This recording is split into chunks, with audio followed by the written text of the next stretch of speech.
Hello there, this is Cookies, and I've got turn 46 of EA Machaka. We received a Thistle Mace from Berytos. That's to help us break into nature. Additionally, we did some site searching, some remote site searching. Found an unfound door. That's one astral. Cast a couple of Twice Borns. Did distill gold again. Found a battlefield. That's one death. And then we had a few more battles this turn. As we continue trying to mop up the AI Femoria. So first up, Saramatia attacks Aeoli. So they've got a small number of sacreds here, some in terms of Oreopada. They have some long dead horsemen. This warrior, a couple of warrior sorceresses.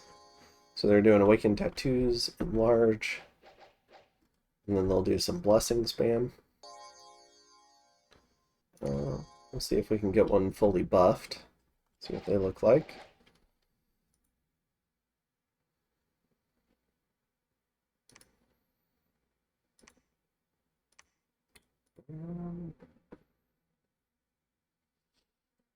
Maybe this one. Alright, so they have a luck bless, which is interesting. And they don't have the invulnerability, so they did not get tattoos awakened. I'm not sure if any of them did. Many of them didn't even get blessed.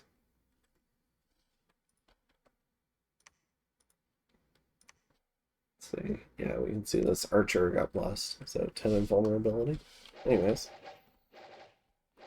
So they're going after a little bit of PD here.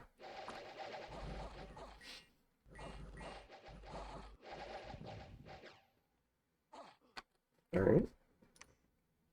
They lose one long dead horseman. Whoops. Probably to friendly fire. And then Hinnom moves into Aeoli with just a priest. And so that guy's gonna die.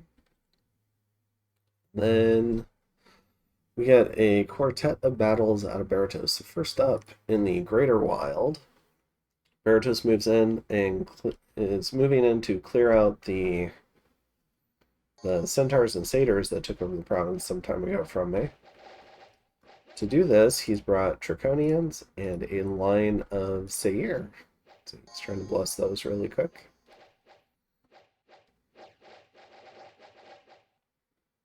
Yeah, Air Shield is smart.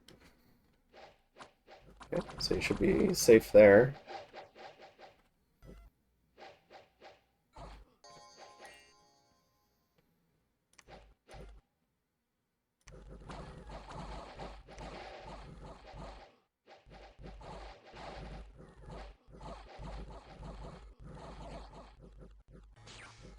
Alright, you can see how killy Seir are. So he loses 3 of them, though, and 3 Draconians. Probably just from the longbows doing a fair amount of damage.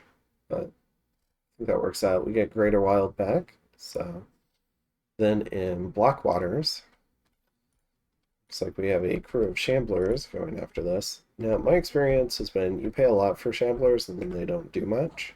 So we'll see if he ends up winning this.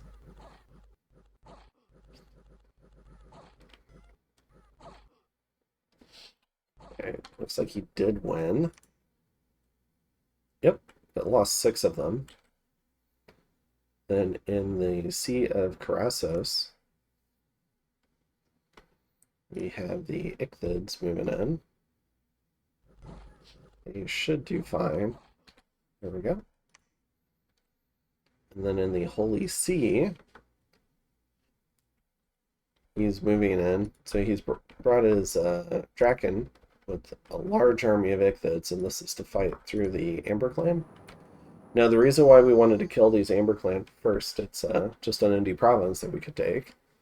And second, it'll give us access to Amber Clan mages, which, if he relinquishes the province to me, will give me access to Water 2. So he's already got a lot of Water 2 access, but getting it for me would be pretty nice. So I think that's what we were thinking about here.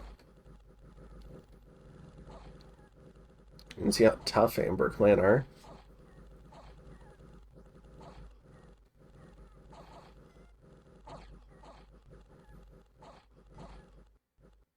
There we go. And he gets the route. So it loses 21 of the Ichthids after bringing 94 of them, but does clear out the 53 Amber Clan. And then in our final, like, normal phase battle, we have the Desert of the Cliff Dwellers, moving in to clear out Hinnom's Rephites, and they've got no leadership here, and the province is completely depopulated. So there's not even a PD commander to lead these, so they're just going to route off the field. And I don't think there's an easier way to kill Rephites than what we just did there, with no retreat routes.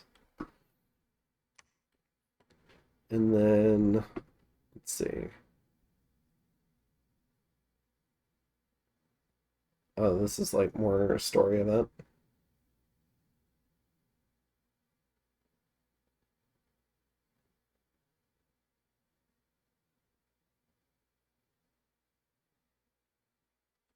Interesting.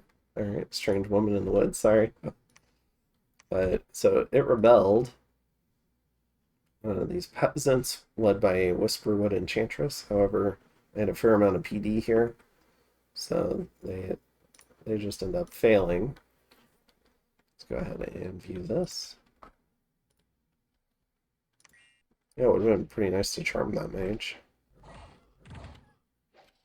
Alright. And then we also found a scout there.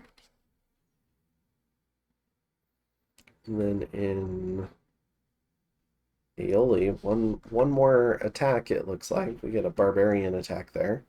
The same turn they move in. Sarmatia should be able to deal with this pretty effectively.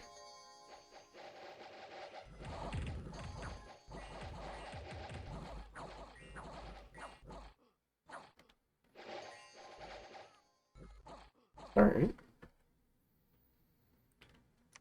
So they end up losing... Oh, that's the wrong fight. They end up losing, I think that's 4 Long Dead Horsemen. So... Alright, and we've started to destroy the walls are moderately damaged in Hinnom. Alright, so let's take a look at what we're doing this turn.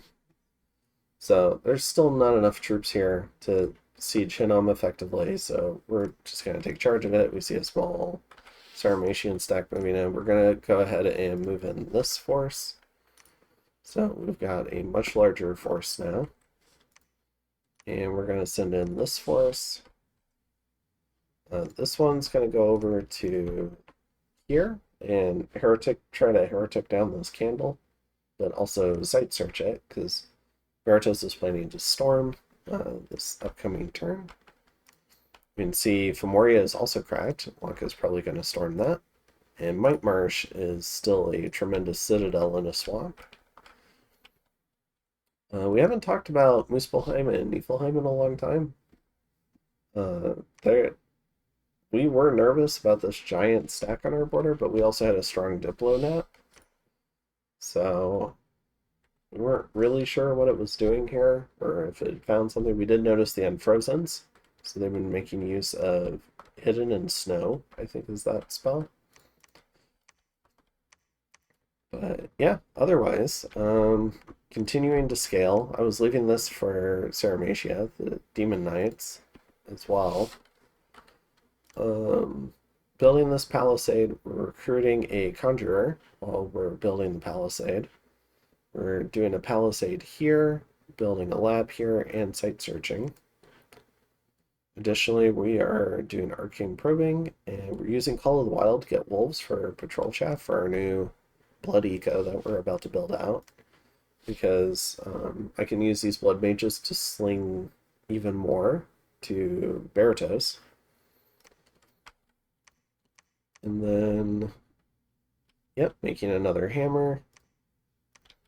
In terms of recruitment, finishing up the Buddha recruitment for the most part, and starting to cut out non-sacred troop recruitment, just because the Rhino clan have not been doing very well.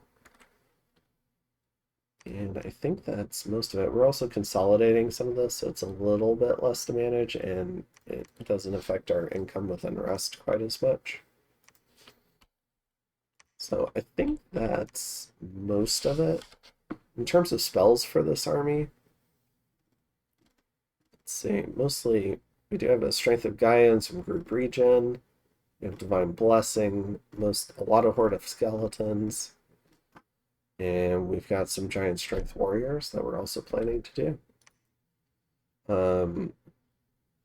Yeah, again, most of the troops are on the flanks because the Skelly spam is expected to hold the center. So these two are on hold and attack closest. That's the kind of dark blue color, and then the turquoise color is attack rear. So it's either hold and attack rear or just attack rear.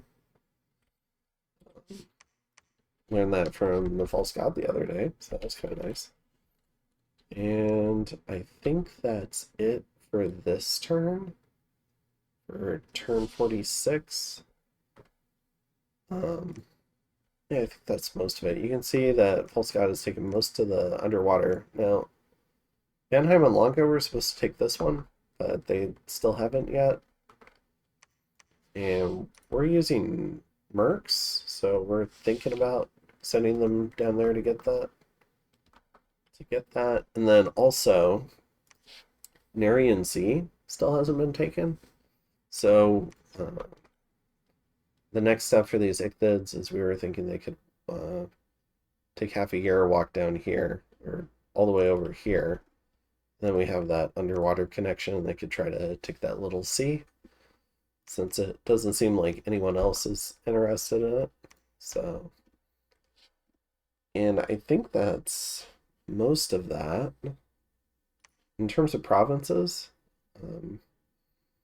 you see Berytos ticking up again. So we're still one of the larger teams, but we're, oh, sorry, in provinces. Yeah, you can see Berytos ticked up quite a bit. So we're having to do quite a bit of work to keep Berytos inbound and not looking like a dangerous Femoria that needs to be coalitioned. So our strategy for this is we're going to have him relinquish provinces to me. And then for income, you can see Berytos is near the top now as well. But I don't know, my provinces are just not very wealthy. So you can see I'm tied for 4th in provinces, but in income I'm in 6th. Kind of like tied for 6th with Muspelheim. Then in terms of gem income, though, we are doing fairly well. We're tied for 3rd, and then with Berytos. So our team is overall doing really well on gem income. And then you can see research, we're still struggling, but we have a plan to fix that. And then you can see army size here. As Berytos is starting to crank out Blood Patrol Chaff along with Lanka. But otherwise, we're starting to stabilize in terms of the number of Machakan troops. You can see Vanheim just lost some amount of chaff. Maybe that was just Mercs leaving, though. And I think that's most of that. In terms of research, we're going to head down for Construction 5. Enchantment 6 was for Rigor Mortis. Now we're going to go get Construction 5. That's for more research boosters. And we might keep pushing it to 7, but we do need some alteration research so we can point buff. So yeah, I think I've caught up on most stuff. I have started... I'm going to start pinging the Phrygia throne and see what's here. For a level 3 throne, it's looking pretty weak. And I think that's most of it. So, oh, you can see I'm sending a bunch of stuff to Berytos. So, Blood Slaves, Air Gems, Fire Gems. He told me to stop doing Distill Gold because he can do Transmute Fire. And then he'll send me the money for it. So I'm sending him 23 fire and then 15 nature. So I'm sending him a bunch of gems. And I think that's all of it now. So I'll go ahead and see you in turn 47. And hopefully we'll get a nice storm battle between Berytos and Femoria. Have a good one.